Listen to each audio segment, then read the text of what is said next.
In the heart of ancient Italy, long before the rise of grand cathedrals and modern cities, there lived a poor old man named Simon. His home was a small clay hut at the edge of a quiet village surrounded by rolling hills, olive trees, and the faint murmur of the Tiber River. Simon had once been known for his kindness and honesty, a man who worked tirelessly in the fields and prayed in the temples. But fate had not been kind.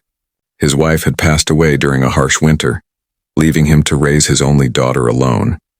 She was the light of his life, gentle, pure-hearted, and strong in ways her father never imagined. For years, Simon and his daughter lived a humble but peaceful life. But peace in those times was fragile. The rulers of ancient Italy, whether kings or Roman governors in Romana, were often merciless. A single act of defiance, a single rumor, could turn an innocent life into a tragedy. One day, the soldiers came for Simon. The sound of iron boots on cobblestones echoed through the narrow streets as villagers watched in silence. The accusation was simple but deadly. Simon had broken the law. What law exactly was uncertain. Some said he had stolen from the royal granary during a famine. Others whispered he had refused to obey the edicts of the ruling magistrate. But one story, the most tragic and the most human, said Simon had done something forbidden yet deeply moral. He had buried his mother when the king had outlawed all burials due to disease. To bury the dead was an act of love, but in that year it was considered rebellion. Simon was taken away without trial. His daughter ran behind the soldiers crying and begging them to let her father go, but they pushed her back. The heavy wooden gates of the prison closed with a sound that echoed through her heart. The judge declared Simon's punishment, death by starvation. He was to be locked in a dark, empty cell, with no food or water until nature took him away. It was a cruel sentence, one that broke not only the body, but also the soul. The guards placed Simon in a small stone chamber deep within the prison. The only light came from a thin slit high in the wall, where a single ray of sunlight entered for a few moments each day. There was no bed, no blanket, only cold stone and the company of silence. Days turned into nights, nights into weeks. At first, Simon prayed. Then he whispered to himself. Then he fell silent altogether. The prison guards noticed something strange, and Simon was not dying. A week passed. Then 2, then a month. His body grew weak, but he was still alive. The guards were puzzled.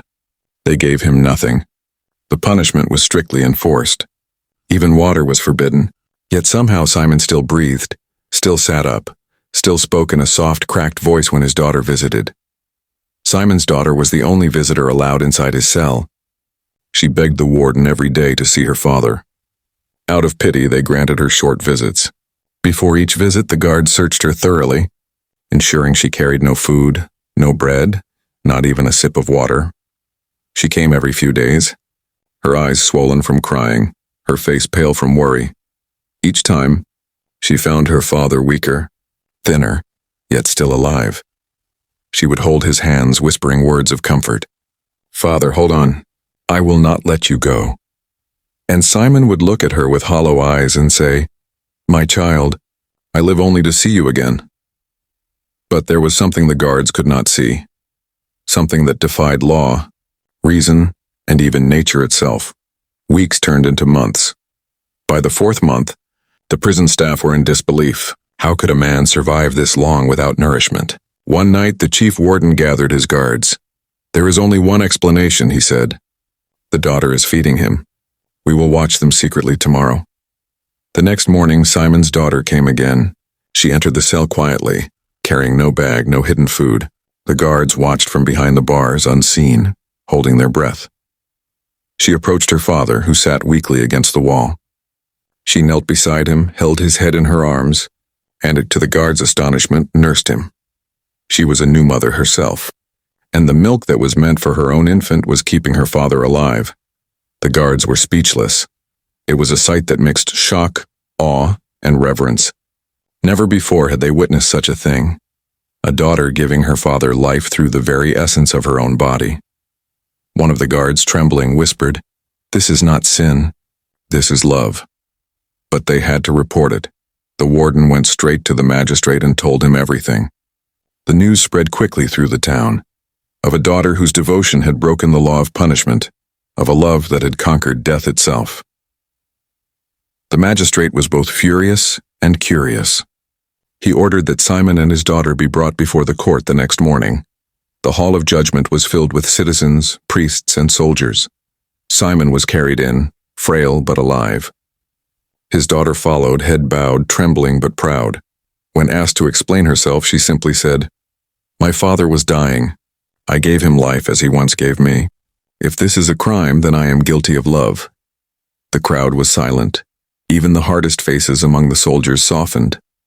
The magistrate sat in silence for a long time. Finally, he rose and declared, "Let it be known that compassion is greater than any decree. The old man shall be set free, and his daughter shall be honored, not punished." The crowd erupted in applause. Tears filled the eyes of even the sternest guards. That day, Simon walked out of the prison holding his daughter's hand, free for the first time in months, and perhaps in spirit, forever. This story spread across the Roman world and far beyond. Artists, poets, and scholars called it Romana Caritas, meaning Roman charity. It became a symbol of filial devotion, the sacred love between parent and child, a love that defies cruelty and injustice. Painters from the Renaissance to the Baroque era recreated the scene on canvas. The dim prison, the old man's frail frame, the daughter's face glowing with compassion. Some called it shocking. Others called it divine. But none could deny the truth it carried, that humanity's greatest strength is love, even in the darkest corners of despair. The lessons of Roman charity. The story of Simon and his daughter goes beyond time and geography. It forces us to ask, what is justice without compassion? What is law without humanity? Even in our modern age, where prisons are made of steel instead of stone, the same questions remain. Today, nations speak of human rights, but how many still deny them in silence? Let's look at a few real examples that echo this ancient story. In Australia, as of 2024, prisoners have been given the right to attend their own family funerals, a small but profound act of dignity. In Italy, conjugal visits are now recognized as a basic human right, a reflection of emotional needs even behind bars. In China, religious worship for prisoners was banned in 2022, a decision that silenced the voice of faith for millions. In Egypt, some political prisoners have been kept in solitary confinement since 2021, cut off completely from human contact. Each of these examples shows how fragile the balance is between punishment and mercy. When power becomes absolute, compassion fades, and when compassion fades, we lose what makes us human. Simon's daughter did not challenge the system with words or weapons. She challenged it with love. She did not beg for mercy. She gave it. She did not break the law. She revealed its weakness. The Roman charity story reminds us that moral courage often comes not from rebellion, but from compassion. It asks us, would we do the same for those we love, even if the world called it wrong? It also reflects the timeless truth that laws, no matter how powerful, cannot erase the basic bond between human beings. Simon's daughter understood this instinctively. Her act was not one of lust or shame, as some misinterpreted it later in history. It was an act of sacred nourishment, a return of the gift of life. In ancient art, Roman charity is depicted again and again, not to shock, but to inspire. The daughter's face is always serene, filled with empathy. The father's expression is one of humility and peace. Around them, the darkness of the cell fades into light, the light of mercy. Philosophers later discuss this story as a representation of pietas, the Roman virtue of duty and devotion, to family, to gods, and to country. But this act of pietas went beyond ordinary duty. It was an act of unconditional love, untainted by fear or shame. In a society built on pride, punishment, and obedience, this act was revolutionary. It reminded rulers and peasants alike that compassion is power, and mercy is justice. The daughter's milk, the essence of life, became a symbol of renewal, a sacred offering to the divine humanity within us all. When Simon was released, he lived quietly for a few years with his daughter.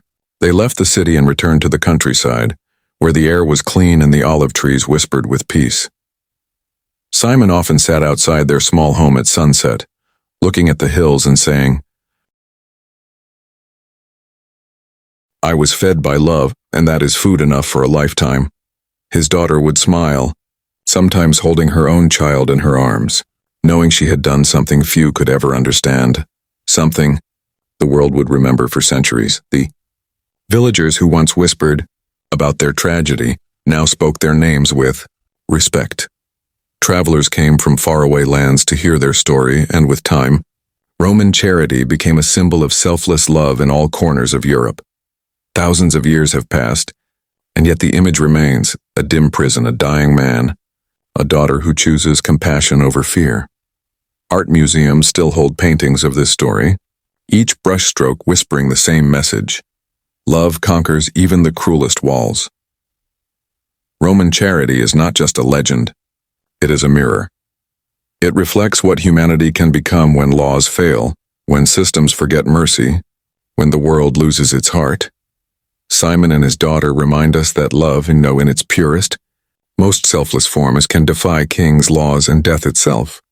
And perhaps that is why the story still breathes today.